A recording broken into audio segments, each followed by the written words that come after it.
Buenas tardes y buenos días a todos quienes nos acompañan, ¿no? Desde España y América Latina. Soy Bárbara García, del Instituto Iberoamericano de Formación y Aprendizaje para la Cooperación, de la Organización de Estados Iberoamericanos, la OEI. Muchas gracias por estar aquí y por su interés en esta masterclass que celebramos en el marco del Diplomado Superior de Cooperación Internacional.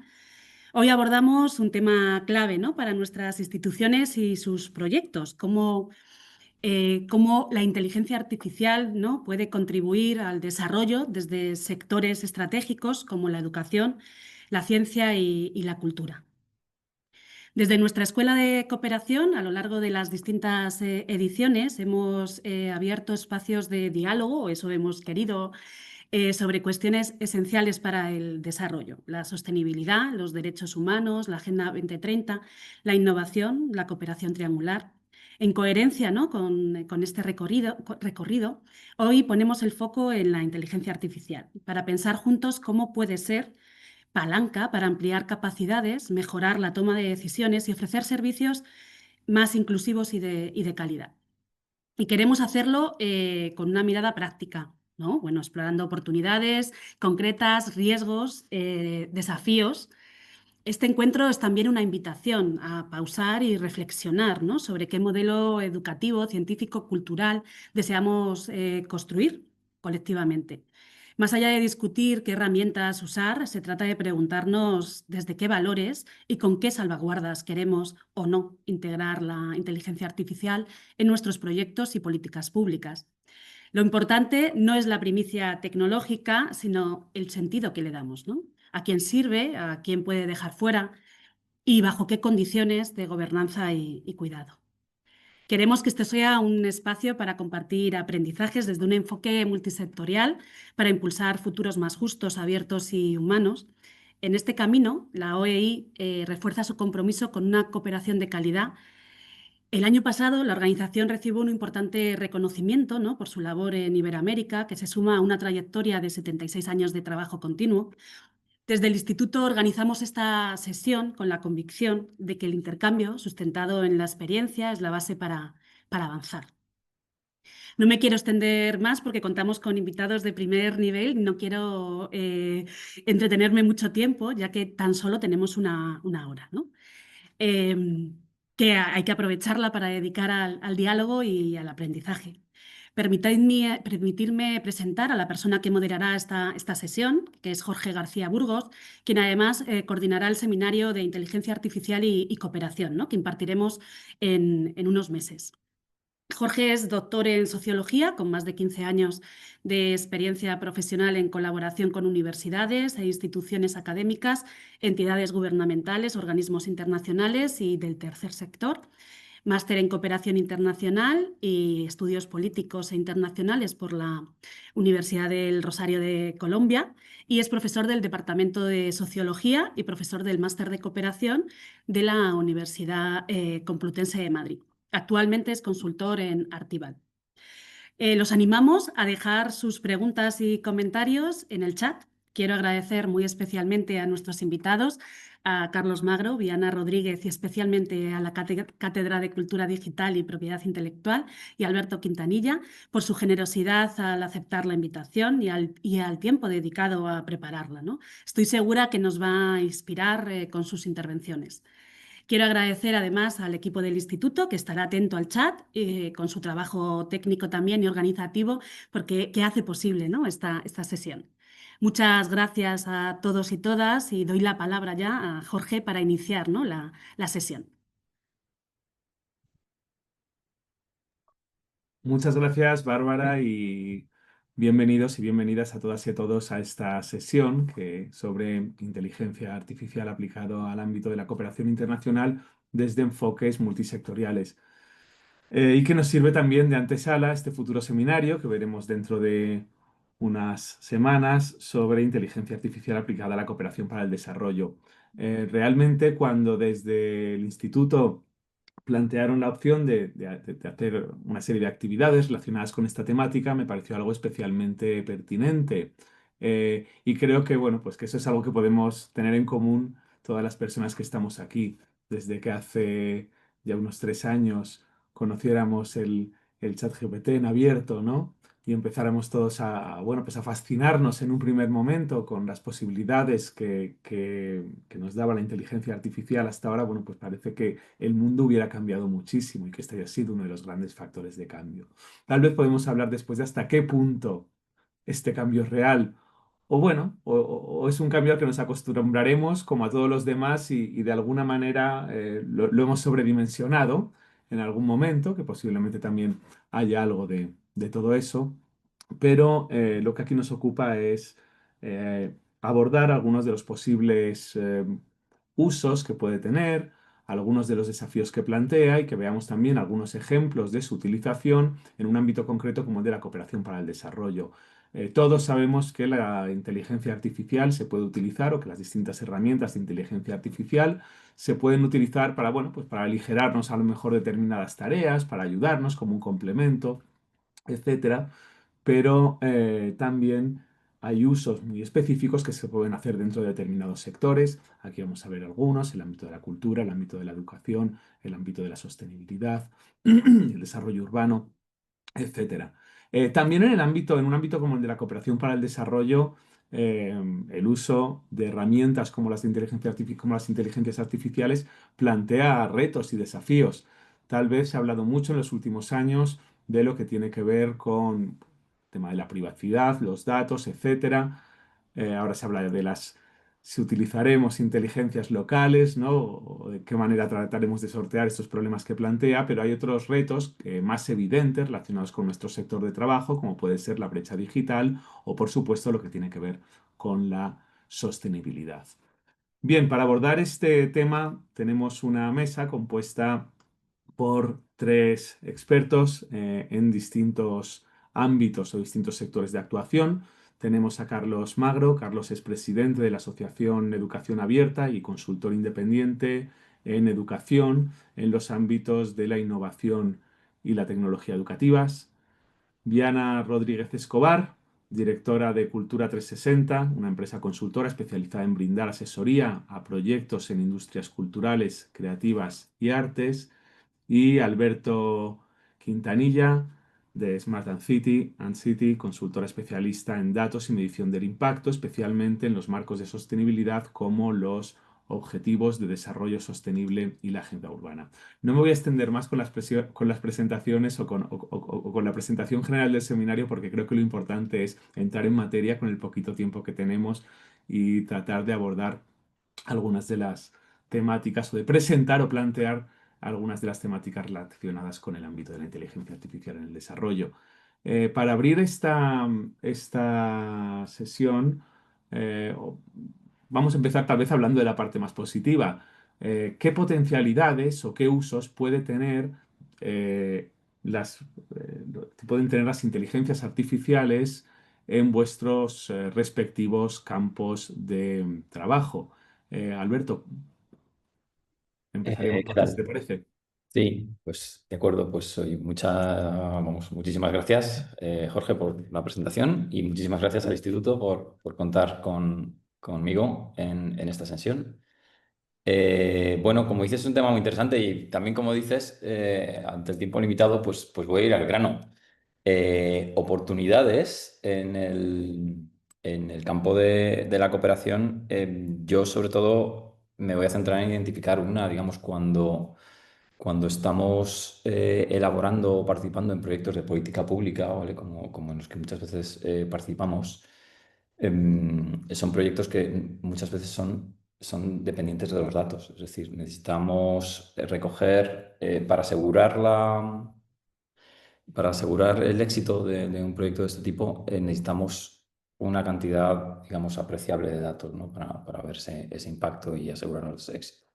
Claro, en contextos como el del sur global o en contextos de proyectos de cooperación, muchas veces no tenemos disponibles estos datos, ¿no? Entonces, la inteligencia artificial nos permite, bueno, pues nos permite un poquito salvar este gap, ¿no? De la existencia, mejor dicho, de la no existencia de esos datos y cómo podemos generarlos a partir bueno, pues de otras herramientas y bueno, de otros datos que sí que existen y que sean más fáciles, ¿no? Yo lo primero es que tú has hablado de la inteligencia artificial generativa y bueno, yo en mi orientación no me voy a limitar solamente a eso, ¿no? Sino que a esta experiencia reciente que tenemos con esta inteligencia, digamos, conversacional. Ya llevamos mucho tiempo trabajando con técnicas de data science o inteligencia artificial desde otros puntos de vista, con otros algoritmos, como por ejemplo el trato con datos espaciales o el tratamiento de imagen, que son tecnologías maduras que también están basadas en algoritmos de inteligencia artificial y que también, digamos, han crecido, ¿no? Con esta nueva ola de la inteligencia generativa digamos, con los últimos avances. Entonces, yo voy a hablar fundamentalmente de ese tipo de los ejemplos. Entonces, bueno, como os decía, para mí la principal oportunidad es salvar ese gap de la disponibilidad de los datos, ¿no? Y una forma de salvarla es utilizar datos que están disponibles, digamos, en cualquier parte o para cualquiera, como son una gran cantidad de datos geográficos, ¿no? Digamos, la inteligencia artificial lo que nos permite es utilizar ciertas técnicas para derivar datos socioeconómicos y ambientales, digamos, combinando algunas capas de datos geográficos disponibles a nivel global. Bueno, pues eso, para intentar, digamos, adivinar o intentar aproximar otra serie de datos que van a ser clave a la hora de evaluar nuestros proyectos de cooperación. Eso yo creo que es la principal oportunidad que veo. Sí que no quería dejar de nombrar dentro, digamos, de la inteligencia artificial bueno, más convencional, con lo que estamos más acostumbrados a trabajar todos y todas, ¿no? Últimamente, esa inteligencia generativa. El desafío de todos los que trabajamos en temas de políticas para el desarrollo, nos encontramos con el desafío de la coherencia, ¿no? De políticas para el desarrollo. Entonces, creo que se abre, digamos, un campo fundamental, ¿no? Se abre ahí una herramienta maravillosa para automatizar esas comprobaciones de coherencia, ese alineamiento de nuestros proyectos, por ejemplo, con marcos globales como los Objetivos de Desarrollo Sostenible. Así que, en ese sentido, son las dos oportunidades principales que veo desde mi ámbito. Muchas gracias, Alberto. Viana, desde el ámbito de las industrias culturales, ¿qué potencialidades o qué usos crees que podrían destacarse de las inteligencias artificiales? Bueno, yo quiero antes hacer como un previo diciendo, yo soy abogada en derecho de autor, entonces mi perspectiva siempre viene a ser legal y de acompañamiento hacia los proyectos. Entonces, no es que yo tenga todo el conocimiento que tiene Alberto, que ha explicado bastante bien la situación, pero lo que yo estoy notando mucho con los proyectos que acompañamos es que están utilizando la inteligencia artificial para prototipar cosas. Por ejemplo, en artes escénicas, los que diseñan los escenarios prototipan en inteligencia artificial, en algunos casos, para decir si es que ese escenario les convendría. He trabajado también con una película que, digamos, la trama necesitaba mucha gente en espacios públicos grandes. Y esta película comienza justo cuando cae pandemia. Entonces, han estado atracados un tiempo ahí, donde además el financiamiento se les ha ido, ¿no? Y han encontrado en la inteligencia artificial una posibilidad de justamente diseñar estos espacios y esta multitud de gente que necesitaban, ¿no? En publicidad también lo he visto, no con tan buenos resultados, porque en algún momento quisieron elaborar, bueno, yo digo elaborar porque no me gusta decir crear, porque crear es humano, y es generar, ¿no? Una canción. Y fue muy caótico, ¿no? O sea, fue muy, no salió muy bien, pero yo creo que detrás de toda la utilización de la inteligencia artificial siempre está el criterio de la persona que sabe de ese tema, ¿no? Si yo le doy unas buenas indicaciones, ya luego hablaremos seguramente de la originalidad de eso o no, pero si yo le doy unas buenas indicaciones a ChatGPT, me va a sacar una cosa más o menos bien, a que si, por ejemplo, yo le comienzo a dar indicaciones, no sé, a Suno, ¿no? Que hace música, va a salir cualquier cosa. Pero si un músico le da las instrucciones a Suno, es que sí lo ayuda, ¿no? A prototipar. Entonces, el criterio humano sigue siendo como el factor clave para la utilización de la inteligencia artificial como herramienta.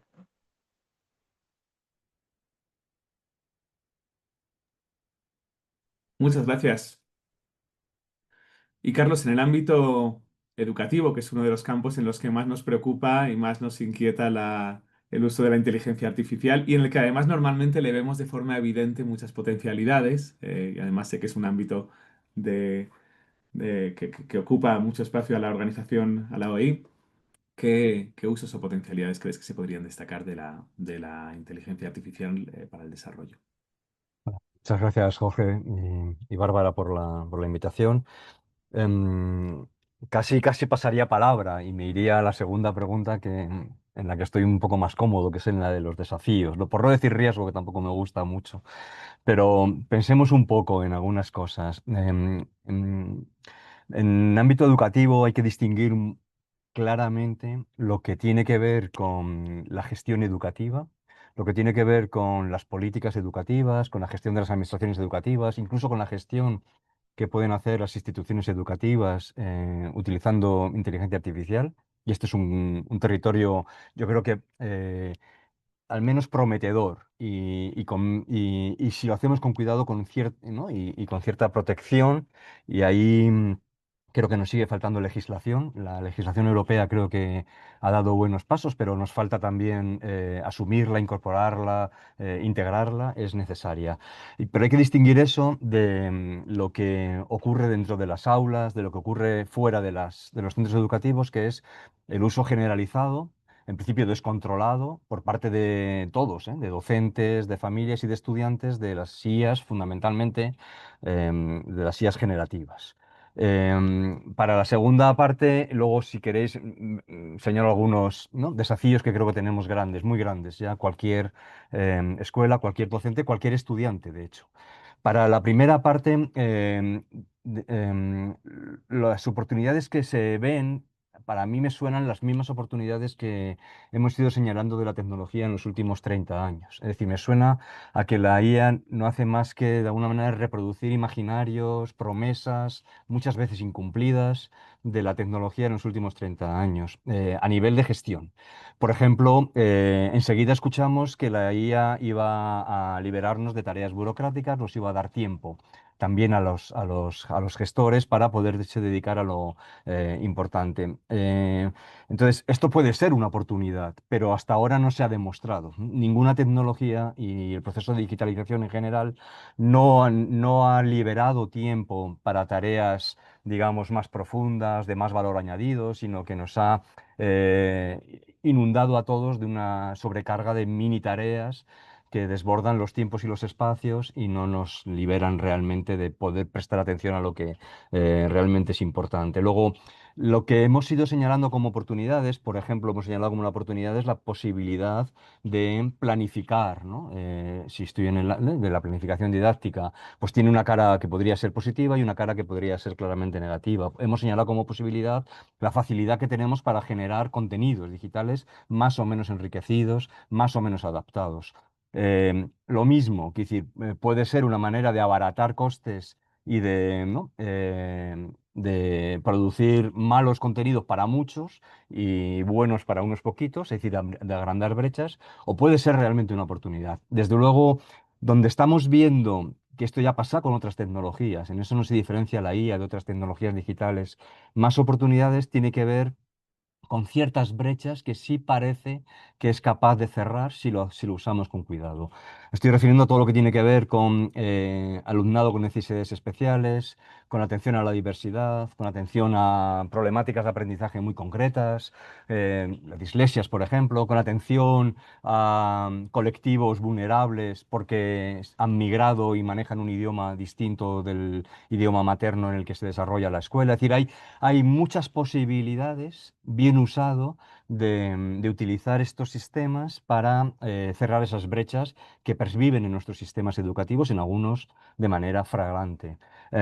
Mi temor o mi sospecha es que el dinero no se está poniendo tanto ahí, o los proyectos no están tanto yendo ahí, como a darle una vuelta de tuerca más a los procesos de automatización, estandarización, búsqueda de la eficacia y de la productividad que los sistemas educativos han implantado, ¿no?, en un tema de eficiencia y de ahorro de costes en los últimos 30 años. Y algo que es muy notorio en nuestra región. O sea, la región iberoamericana es precisamente una región en la que la falta de inversión se trata de, ¿no? O sea, tratamos de solucionar la falta de inversión con solucionismo tecnológico, ¿no?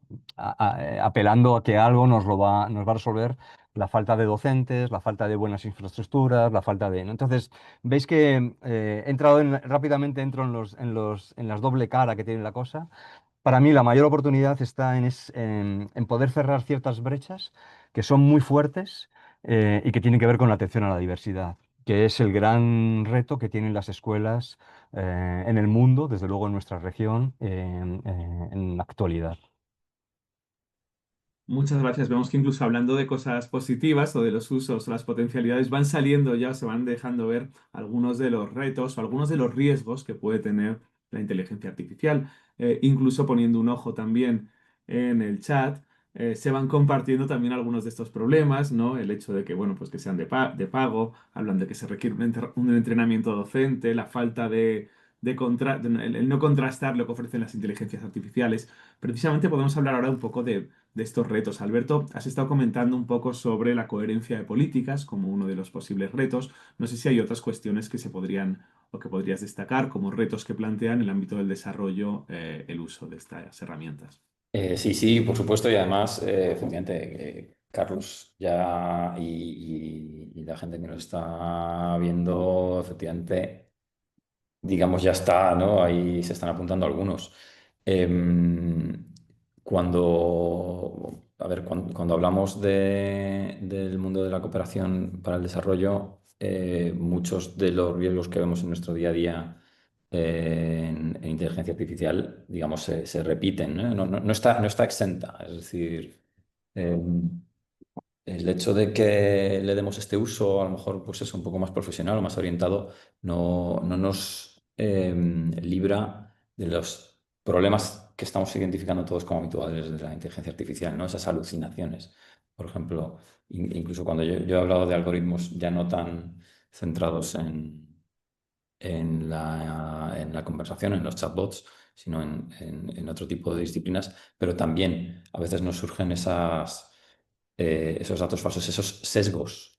¿Vale? Yo voy a hablar mucho de trabajar con imágenes desde el punto de vista de la inteligencia artificial y eso no está exento de sesgos, ¿no? Cuando tratamos, por ejemplo, a la hora de intentar identificar población, cuando hablamos de imágenes en entornos urbanos y en entornos rurales, pues ahí establecemos un claro sesgo en el que los algoritmos no funcionan igual y en el que podemos dejarnos gente atrás, ¿no?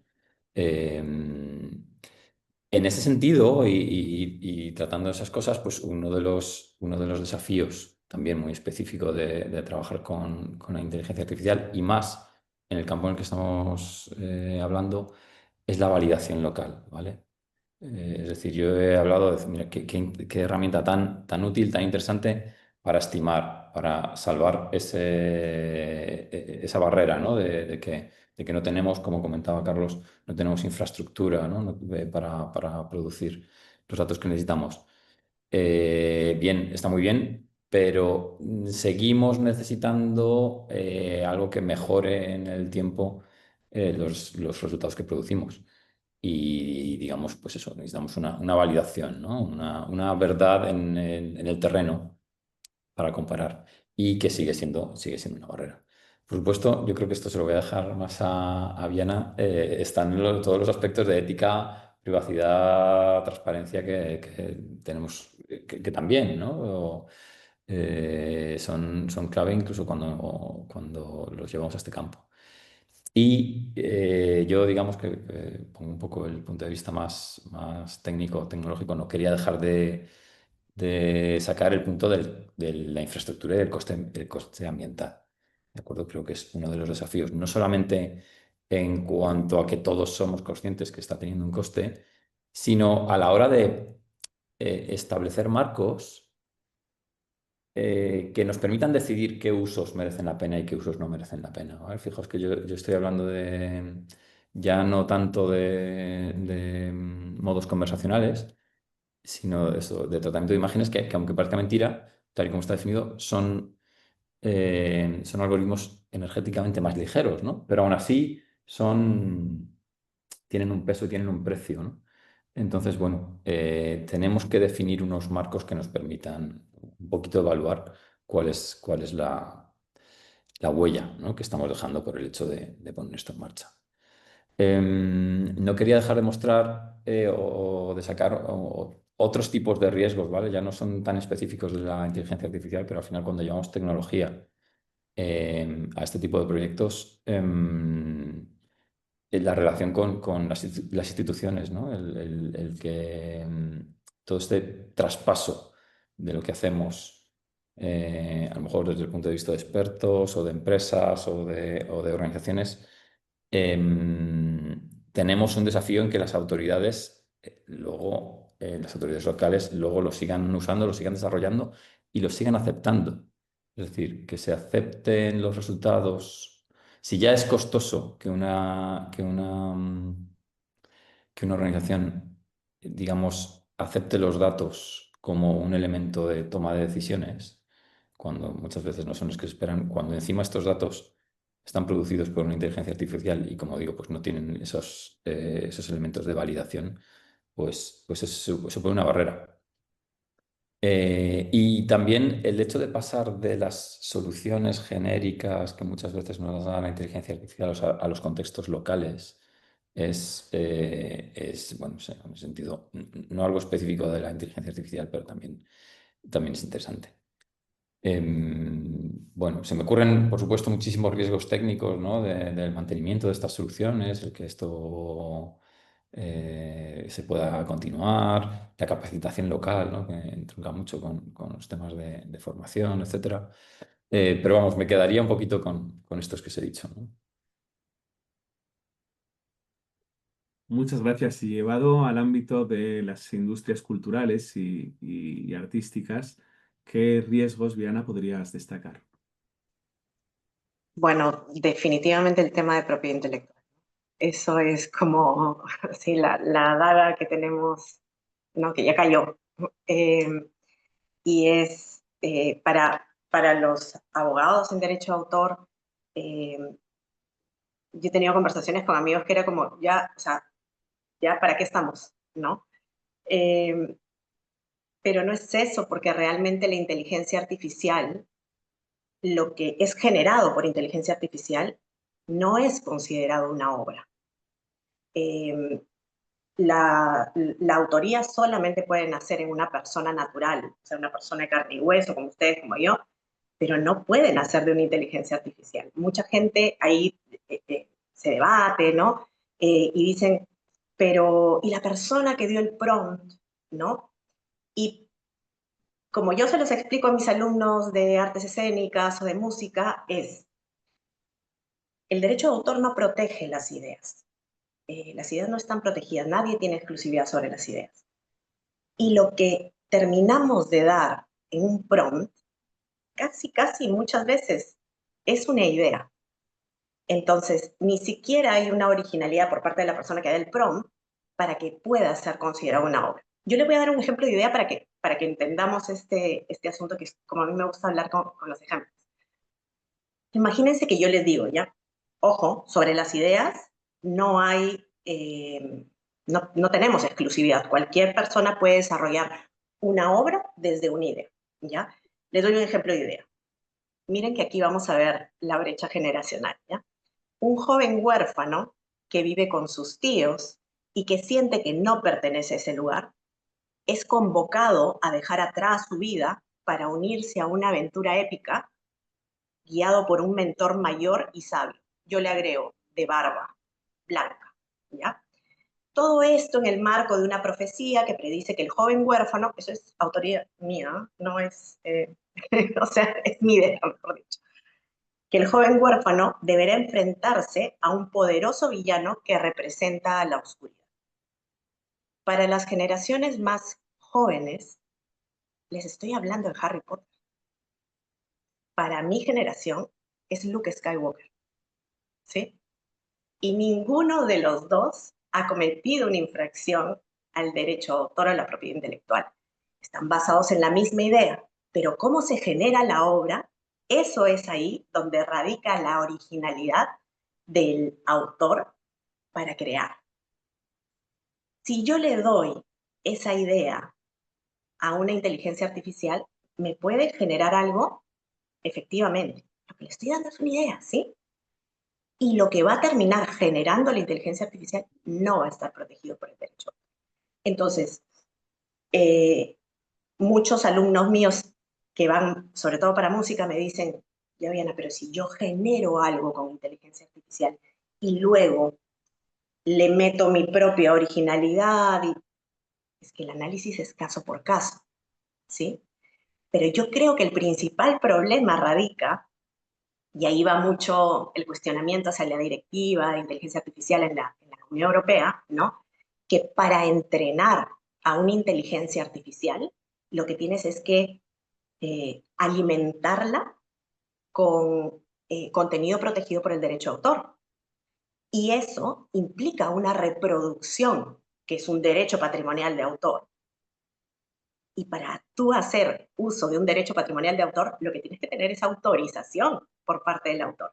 Ahora, ha salido esta excepción de la minería de datos, etcétera, diciendo, mira, en esos casos sí se puede, si es para investigación científica o si es que el autor expresamente no se ha reservado el derecho de que no sea, que su contenido protegido no alimente la inteligencia artificial. Pero claro, vamos allá al problema de basta con que yo ponga en la página web donde tengo eso o en mi libro, yo no quiero que esto pase por inteligencia artificial. O sea, vamos más hacia el tema procedimental. A mí eso me parece una locura. ¿Eh? O sea, yo sé que estoy hablando de temas muy legales, ¿ya? Pero normalmente la norma, o sea, digamos, lo base es, le tienes que pedir permiso al autor, ¿no?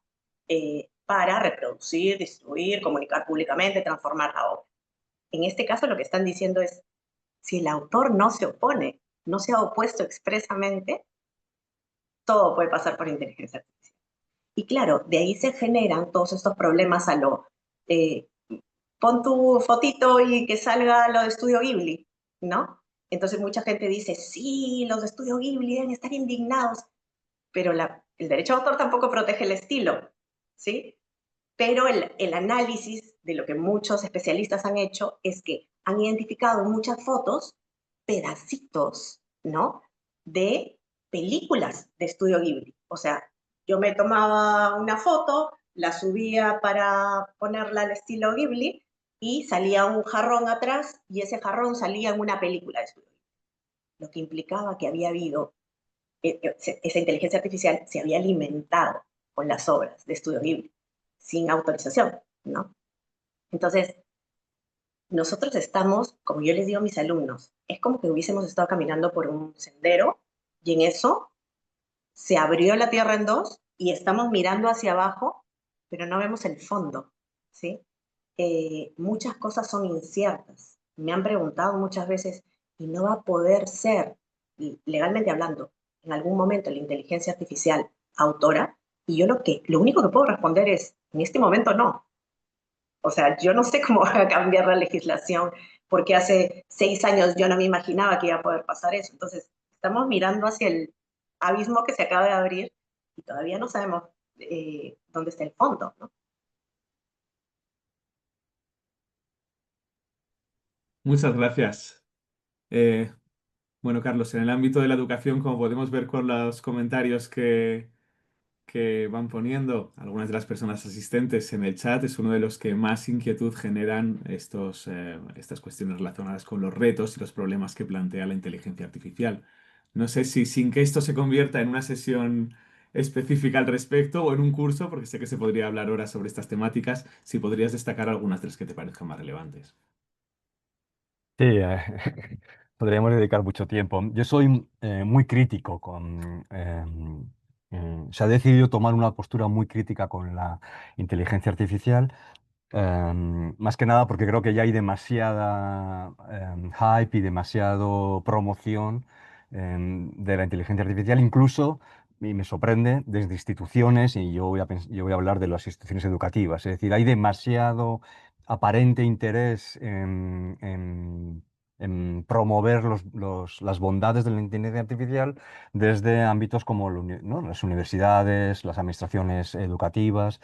Em, y esto a mí me sorprende y me genera cierta preocupación. Entonces, yo personalmente he decidido tomar una postura un poco más crítica de lo que me gustaría, porque ser crítico no quiere decir estar en contra, porque sí, ni siquiera negar la realidad. Entonces, dicho esto, el mayor riesgo que podríamos tener en educación es mirar para otro lado. O sea, siendo muy crítico como soy, ya ahora señalaré algunos problemas evidentes. El mayor riesgo que podemos tener en las instituciones educativas es mirar para otro lado. El mayor riesgo que puede asumir un docente en estos momentos es mirar para otro lado y decir esto no va conmigo. O un centro educativo, o una universidad, o cualquier institución de formación. Ahora, dicho esto, ¿qué significa entonces asumir, ¿no? Tomarnos en serio esto y asumir, ¿no? La responsabilidad que nos toque en tanto que formadores en este ámbito absolutamente un poco descontrolado? Pues es muy difícil. Entonces, lo siguiente que me gustaría decir es que yo a mis gobiernos y a mis administraciones educativas lo que les pediría es no que me hagan marcos en los que delegan la responsabilidad en los profesores o en los estudiantes o en las familias, sino que eleven la responsabilidad hacia quien tiene la responsabilidad de los posibles, no sabemos, efectos negativos que puede tener la IA sobre los procesos de aprendizaje, es decir, sobre las grandes corporaciones. Es decir, lo que yo le pediría a los gobiernos y a las instituciones educativas no es aceptación de la inevitabilidad de la IA, de una IA concreta, que es la que nos han puesto ¿no? así como el que quería las grandes tecnológicas, sino que le pidan responsabilidades a las grandes tecnológicas. Es decir, no me vale el discurso de las grandes tecnológicas que dicen, yo te doy acceso para que a partir de los 13 años todos tus estudiantes puedan usar ¿no? la inteligencia artificial que está en mis plataformas, ya sea Google, Microsoft, la que sea, pero te pido que hagas una vigilancia para que sea un uso responsable. Esto me parece una falta de, ¿no? Bueno, al menos de responsabilidad por parte. Entonces yo lo que pido es exigir más responsabilidad. También pido negar un poco la mayor. No es un fenómeno inevitable. Es decir, las inteligencias artificiales que tenemos y que usamos son las de unas ciertas compañías y no tendrían por qué ser, y yo creo que Alberto señalaba un poco por ahí cuando hablaba de lo local, el tipo de inteligencias artificiales que podemos tener, que deberíamos exigir, que deberíamos desarrollar. Para los ámbitos que sean, no lo mismo el ámbito de la cooperación, que el ámbito de la gestión de datos, que el ámbito de los, ¿no? Pero creo que deberíamos exigir a los gobiernos una actuación o sea, más protagonista en la definición y el desarrollo de otro tipo de inteligencias artificiales no tan vendidas a la explotación de nuestros datos, ¿no? A lo que las grandes tienen.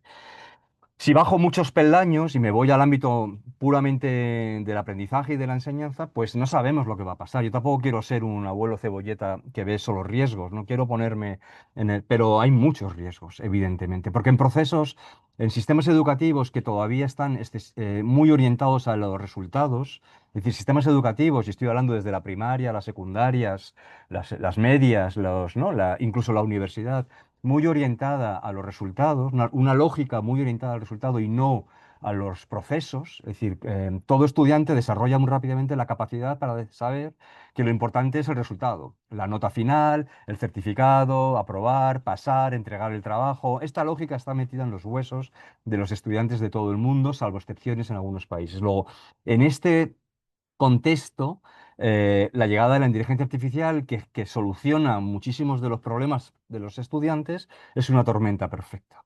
Y hay muchísimo riesgo que en etapas de formación del pensamiento analítico, del pensamiento crítico, de la capacidad de pensar leyendo y escribiendo, aminoremos muchísimo esas capacidades si delegamos, ¿no? Si delegamos toda nuestra actividad con 13, 14, 15, 16, 20 años a máquinas que ni piensan, ni elaboran, ni leen, ni nada. Luego hay un riesgo enorme enorme que ya tienen todos los docentes que están ahora mismo en los últimos años de primaria y en la universidad entre sus manos, y por eso decía, el mayor riesgo es no tomárnoslo en serio, ¿no? Y ahí hay que ver qué podemos hacer. Luego, este sería para mí el mayor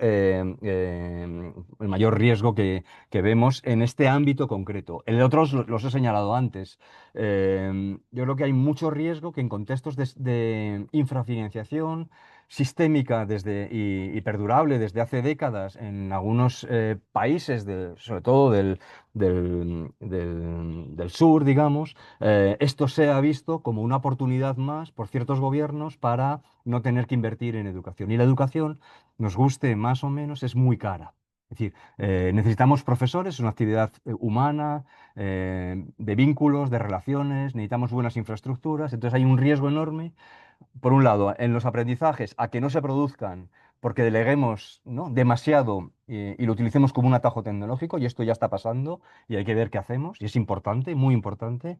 En la gestión hay un riesgo muy importante a que los países se les hagan, como el tío Gilito, los ojos dólares, viendo que invirtiendo en máquinas pueden ahorrarse costes de inversión educativa de alto valor, que son al final las personas, que es lo que realmente, formación en personas, buenos docentes, acabar con el docente taxi, ¿no?, que se hace 3 escuelas o 3 universidades en Colombia, en México, en Argentina, en cualquier, ¿no? Porque no tiene para vivir si no hace eso. Entonces, ese es otro riesgo también importantísimo, habría muchísimos más y podría profundizar un poco más técnicamente también en alguno de ellos, pero como me extiendo mucho, me paro aquí y seguimos conversando. Muchas gracias. Bueno, pues entrando ya en la recta final, porque el tiempo vuela, no sé si podríais destacar alguna experiencia que conozcáis o alguna buena práctica o trabajo interesante que se haya hecho en el ámbito del desarrollo utilizando dentro de vuestros respectivos sectores, utilizando herramientas de inteligencia artificial. Alberto. Pues sí, sí, no, efectivamente. Yo creo que ahora toca, ya visto los riesgos, ¿no? Y saber que tenemos que tener mucho cuidado. Nos topamos un poco la parte positiva de decir, bueno, vale, vamos a teniendo con todas esas salvedades, pero hoy qué cosas interesantes y qué cosas útiles se pueden hacer, ¿no? Yo como eso estoy poniendo un poquito el punto de vista más tecnológico. Yo llevo muchos años, muchos llevamos muchos años hablando de esas potencialidades que van a tener la inteligencia artificial y la ciencia de datos a la hora del desarrollo, y yo creo que ya estamos en un punto en el bueno, que esas potencialidades se han hecho realidad. Si me permitís, que voy a compartir. eh, Traía varios ejemplos, pero voy a comentar solo uno, ¿no? O sea, llevamos mucho tiempo diciendo cómo la inteligencia artificial y algunas herramientas digitales pues, nos iban a permitir mejorar la gestión de desastres, ¿no? Y la respuesta que damos desde los gobiernos, desde los organismos internacionales hacia los desastres. Y bueno, y esto es un poco ya una realidad, ¿no? Bueno, luego puedo compartir el enlace, pero bueno, esto es el visor de escenarios de inundación del Ministerio de Transición Ecológica aquí de España. Y bueno, es un ejemplo como ante eventos de desastre, como inundaciones, este es el caso, pero vamos, de cualquier otro, el tiempo que es un recurso crítico que necesitamos pues, para identificar las zonas afectadas, priorizar los rescates, etcétera, como herramientas como esta, digamos, nos lo participan, o sea, nos lo facilitan. La inteligencia artificial nos permite, digamos, combinar recursos que tenemos o imágenes que ya tenemos y que que hemos producido pues, con imágenes satelitales de hace tiempo, combinarlos con eventos en tiempo real, con imágenes, digamos, del momento, detectar cambios, clasificar esos daños y generar mapas o orientaciones que guíen la acción humanitaria. Esto, pues, digamos, claro, en cooperación al desarrollo, pues, en los grupos, ¿no?, de respuesta, pues nos permiten favorecer esa capacidad local. Lo que estamos viendo aquí, como os decía, es un mapa de riesgo de inundación de la zona más afectada por las lluvias torrenciales que hubo en España, en la Comunidad Valenciana, el año pasado. A ver, ¿me ponéis? La segunda es un mapa de predicción de lo que esos riesgos de inundación luego tendrán de impacto sobre las actividades económicas. Es decir, esto es una información generada combinando datos que podemos generar por medios relativamente convencionales como foto aérea, como LIDAR, etc. Combinándolos con otros, bueno, pues ya no tan convencionales como las actividades económicas, como datos de distribución de población, que podemos estimar pues, de otra serie de formas, y con, bueno, pues eso, sacando conclusiones. Si esto además, en el momento en que se produce el desastre, lo combinamos con una tercera fuente de datos, como pues eso, distribución de la población en ese momento, imágenes más recientes, realmente imágenes de cómo se ha producido, se ha distribuido el desastre, no cómo prevemos que se va a realizar, sino cómo realmente se ha hecho, pues nos permiten implementar mecanismos de respuesta mucho más, digamos, mucho más dirigidos. Bueno, esto que yo he puesto de ejemplo aquí de la Comunidad Valenciana, pues existen ejemplos en la región del Caribe. Luego, no sé si, Jorge, voy a tener oportunidad a lo mejor de compartir algún enlace o si no, posteriormente a la sesión.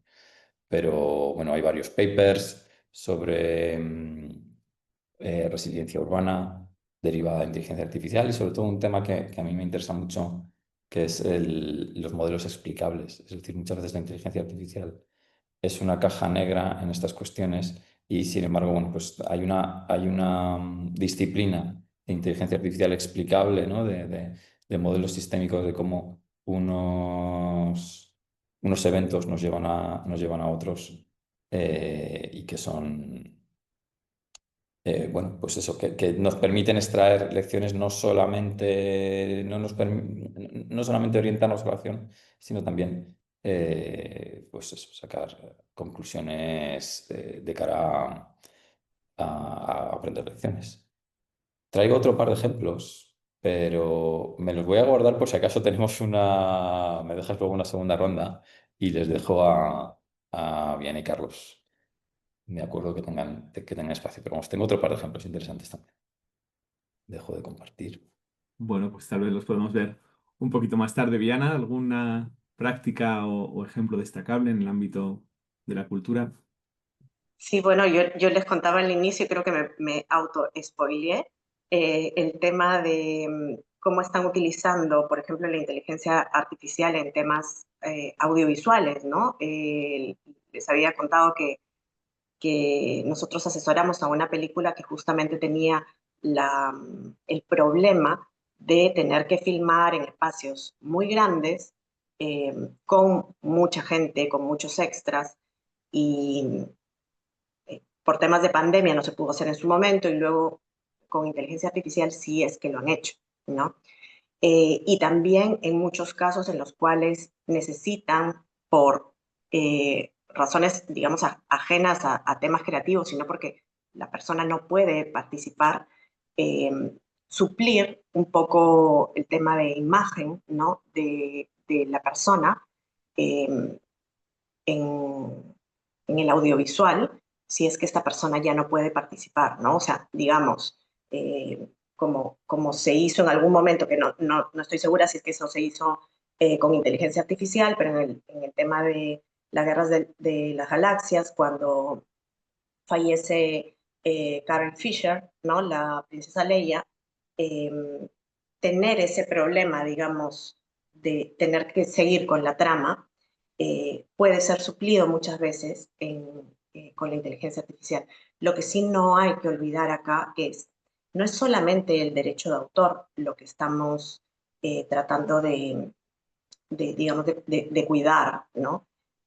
Sino también el tema de imagen, ¿no? Hace un par de semanas, un cliente mío, que es una casa de audio que hace justamente la parte de música, de todo el audio para publicidad, me contaba que la marca había cogido parte de la locución, de la voz del locutor, y estaba generando nuevos audios con la voz del locutor y que ellos consideraban que no había ningún problema, ¿no? Entonces, sí hay que tener en cuenta que para la utilización de la imagen, y la imagen es esto, lo que se ve, pero también la voz, ¿no? Eh, Hay que tener autorización por parte del titular de la imagen. Entonces, siempre, ¿no? Y para seguir un poco la línea de lo que decía Carlos, sí hay avances, ¿no? Sí se ayuda, sí, mira, me saca de este problema, ¿no? O yo teniendo que hacer, digamos, algún diagrama con un napkin, ¿no? Te ayuda, sí, pero no podemos dejar de lado el tema del criterio, ¿no? Del aprendizaje tal cual. Yo ahora mismo estoy, y seguramente Carlos también lo está pensando, generar exámenes donde no los puedan dar con inteligencia artificial. O sea, yo estoy haciendo que mis alumnos músicos redacten contratos de derecho de autor con sus propias palabras y con su propia explicación, que sea imposible que me lo hagan con inteligencia artificial, ¿no? Entonces, es como un avance, pero siempre cuidado, ¿no?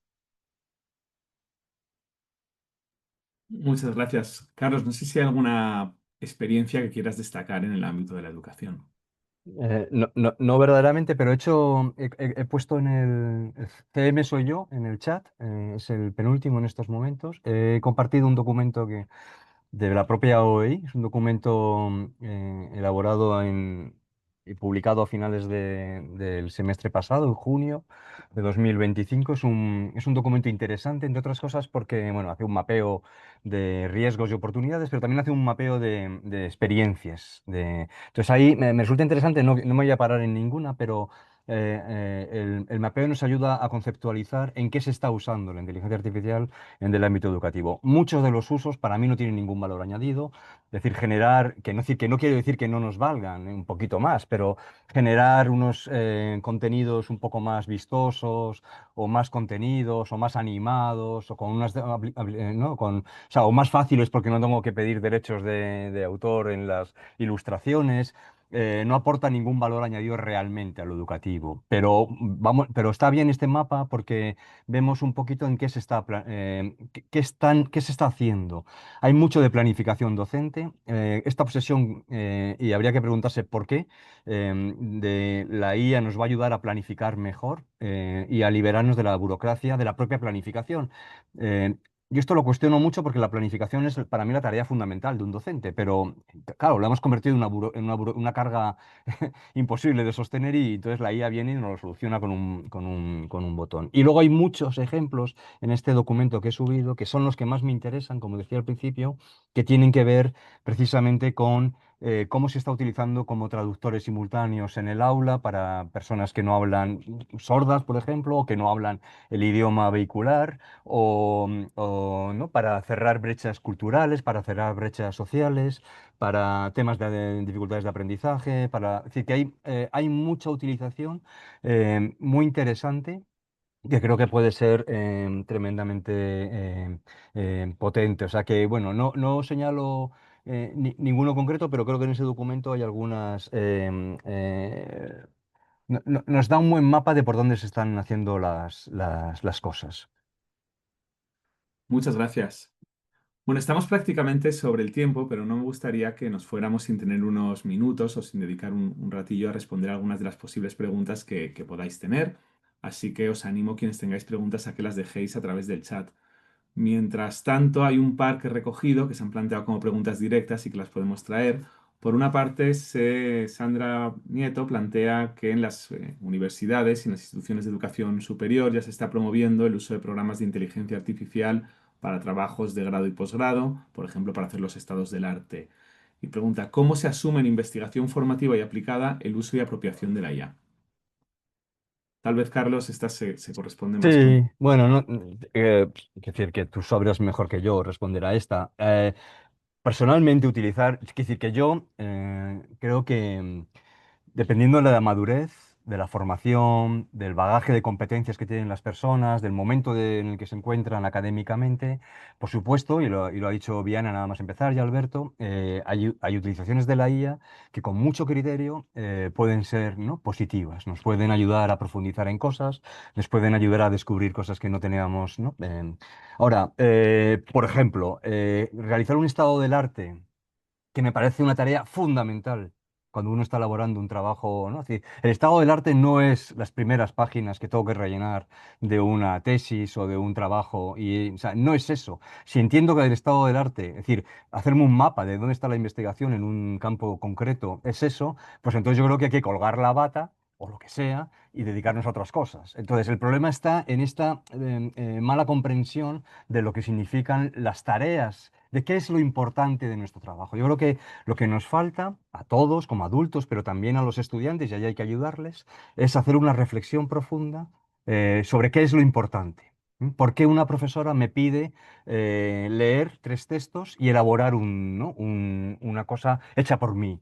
Si hay miles de estos textos mejores que este, ¿no?, que el que yo voy a hacer. ¿Por qué me lo pide, ¿no? Y ahí lo que nos va a decir los profesores es que la fricción, el pensamiento, la capacidad de leer, sacar ideas y poderlas colocar con tus palabras, genera pensamiento y genera capacidades que luego vas a necesitar. Porque hemos decidido que para hacer una investigación necesitamos un estado del arte y no lo que una máquina me dice que es. Lo cual no quiere decir que yo me apoye en sistemas de búsqueda, rastreo, de articulado que ya se hacía, por otro lado ya se hacían, ¿no? Pero no o sea, no el estado del arte. Luego ya vemos un poco cómo a veces lo que nos falta es criterio para decidir dónde utilizarlo y dónde no, en qué momento sí y en qué momento no, hasta dónde puedo llegar y hasta dónde, o cómo empiezo, a lo mejor totalmente analógico y luego en el medio puedo ayudarme y luego vuelvo a terminar analógico. Es decir, necesitamos, bueno, en realidad necesitamos competencia digital sobre ella para poder saber esto, ¿no? Y saber sobre todo, muy importante, en cada momento qué es lo importante de lo que me están pidiendo. ¿Por qué esto es importante? Y si no lo es, démosle al botón. O sea, si hacer un estado del arte no tiene ninguna importancia en esta investigación, le doy al botón y me quedo tan a gusto. Pero yo creo que no es así. Sí, lo comparto plenamente y va un poco en línea con estas ideas que se han ido transmitiendo de manera más directa o indirecta durante la sesión de que, bueno, pues que a veces la inteligencia artificial pues no viene a acabar con todo o a traernos algo tan nuevo, aunque sí que por supuesto sean herramientas novedosas, sino que a veces, bueno, pues viene a visibilizar tanto en lo positivo como en lo negativo cosas que están pasando, que los estados del arte se hicieran sin pensar mucho para qué, recopilando una serie de textos y prácticamente, bueno, pues cortapegándolos o que no nos olvidemos que venimos del cortapega, ¿no? Que era el problema anterior que teníamos ya con los buscadores de internet, etcétera, antes de que surgiera todo esto y el problema era similar, ¿no? Hemos pasado del Turnitin a los programas de detección de inteligencia artificial. Eh, yo añadiría un poco a este respecto que estamos ahora mismo en las universidades y en las entidades educativas nos estamos peleando con esto, ¿no? O sea, es decir, están surgiendo ahora mismo todos los códigos de conducta, códigos éticos, etcétera, de cómo comportarnos o cómo hacer, bueno, o cómo actuar ante la inteligencia artificial. Eh, yo algo que les digo a mis estudiantes que hagan, siendo consciente de que no puedo luchar contra el monstruo, van a utilizar inteligencia artificial en prácticamente todos los trabajos, les digo que tienen que decirme cómo la han utilizado, qué inteligencia han utilizado, para qué partes de los trabajos la han utilizado. Yo sé que a lo mejor no me lo van a decir todo, pero es una manera de que hagan un poco este ejercicio, tal vez que comentabas, de apropiación y de, bueno, pues ser un poco autoconscientes de para qué he utilizado esto, para qué me ha servido, estoy utilizándolo para algo más de lo que se supone que lo debería hacer. A mí no me parece mal que revises con alguna inteligencia que te ayude a revisar el texto, que revises la redacción, por ejemplo. Bueno, me puede parecer correcto, pero bueno, ¿en qué medida nos estamos saliendo, digamos, de lo que sería normal hacer con inteligencia artificial? Otra pregunta que se me planteó de forma directa, Margarita Ramírez, decía si decía, el uso de la inteligencia artificial en las empresas está favoreciendo para que aumenten las ganancias, pero a costa de prescindir de personas. Entonces, la tendencia es a mayor desempleo. No sé si hay algo que podáis añadir al respecto. Alberto, Viana y Carlos.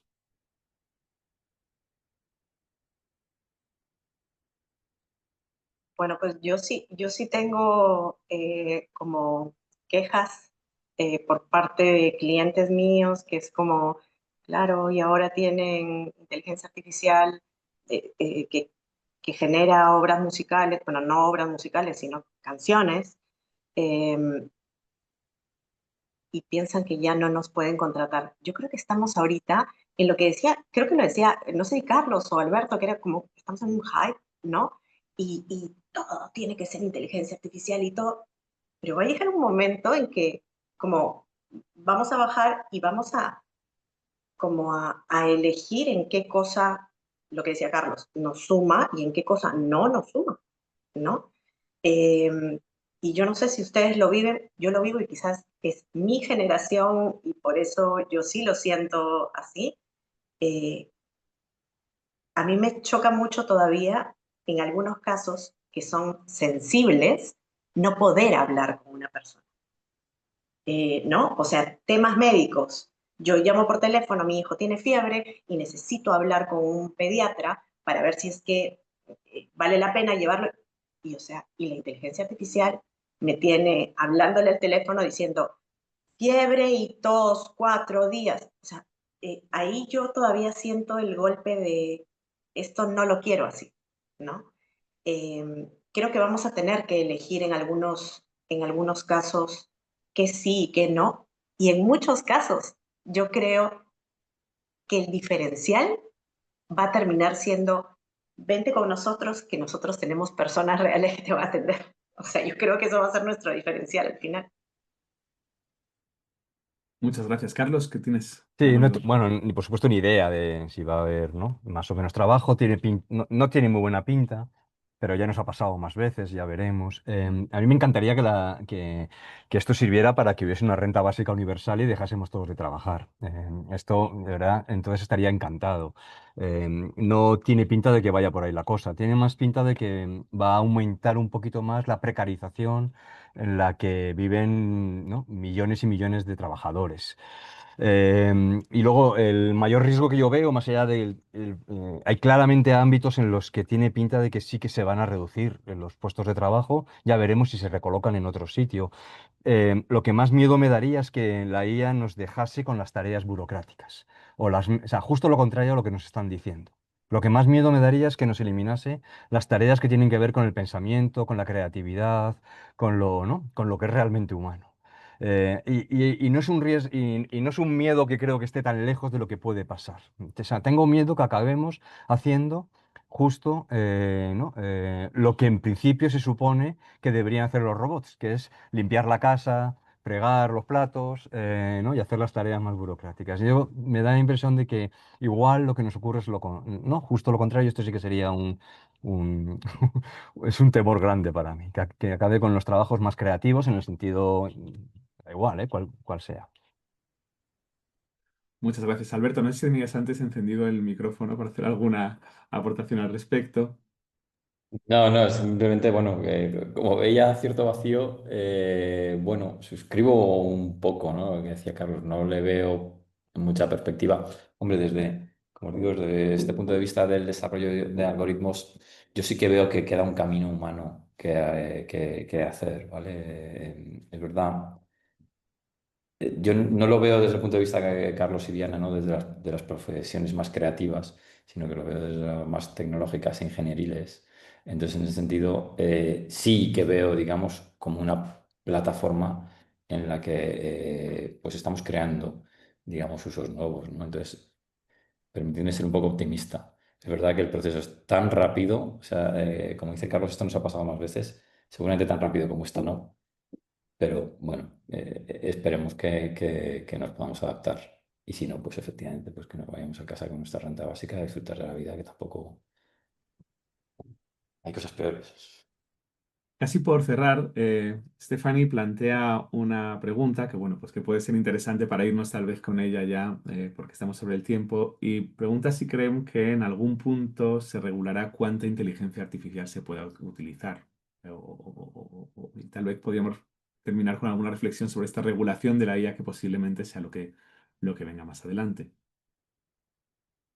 No sé si tenéis Bueno, de alguna... facto ya, quiere decir que la ley europea es una ley que regula, no sé si cuánta, pero sí, ¿no? Cómo, en qué momentos, en qué no y con qué condiciones. Em, Creo que necesitamos mucha más sí. regulación. Yo os decía Eh, antes que una cosa que digamos que está por resolver, aunque todos somos muy conscientes de ellas, es el coste ambiental. Entonces, o digamos es otra óptica. Yo sí creo que en algún momento, digamos, nos tenemos que plantear la externalidad, digamos, del uso y bueno, de una forma más serena que lo estamos haciendo ahora, porque como os digo, usos como los que yo os he comentado, que a veces salvan vidas, utilizan infinitamente menos energía que un chat preguntando a qué restaurante me voy hoy dentro de una inteligencia generativa. Entonces, sí, creo que ese debate saldrá. ¿Y en qué medida, Alberto, crees que estos modelos que se habla ahora de código abierto, inteligencias locales, etcétera, pueden ser un poco el avance hacia esta sostenibilidad, Sí, incluso protección de datos? no, completamente, completamente, sin ser, digamos, un experto en implementación, pero sí, creo que por ahí hay un camino, el que inteligencias artificiales específicas, eso es, locales, eh, y, por supuesto, digamos, el camino del código abierto por detrás, ¿no? de las tecnocorporaciones a las cuales les da igual, sí, creo que abrirá un camino de un uso más racional. Sí, sí, pero que sí. Bueno, pues muchísimas gracias. Yo creo que hasta aquí podemos llegar, dado que nos hemos salido bastante del tiempo que estaba estipulado. Muchísimas gracias, por supuesto, a Carlos, a Alberto y a Viana. Creo que nos vamos con unas reflexiones interesantes para, bueno, pues seguir profundizando en cómo se puede incorporar este tipo de herramientas al ámbito de la cooperación internacional o al ámbito del desarrollo. Muchísimas gracias también a todas y todos los que habéis acudido o quienes os habéis interesado por esta sesión y por haber, bueno, pues ido haciendo vuestras aportaciones en el chat, que sin duda también han enriquecido el debate al respecto. Y, por supuesto, muchísimas gracias a la OI y al Instituto por apostar por temáticas innovadoras, por temáticas relevantes y por este tipo de formatos bueno, pues que siempre son interesantes, amenos y además ágiles, ¿no? Porque creo que nos hemos quedado todos con muchísimas ganas de más y a ver si podemos seguir profundizando en esto en el seminario que tendremos en noviembre. Muchas gracias a todos y a todos y seguimos trabajando en estas cuestiones.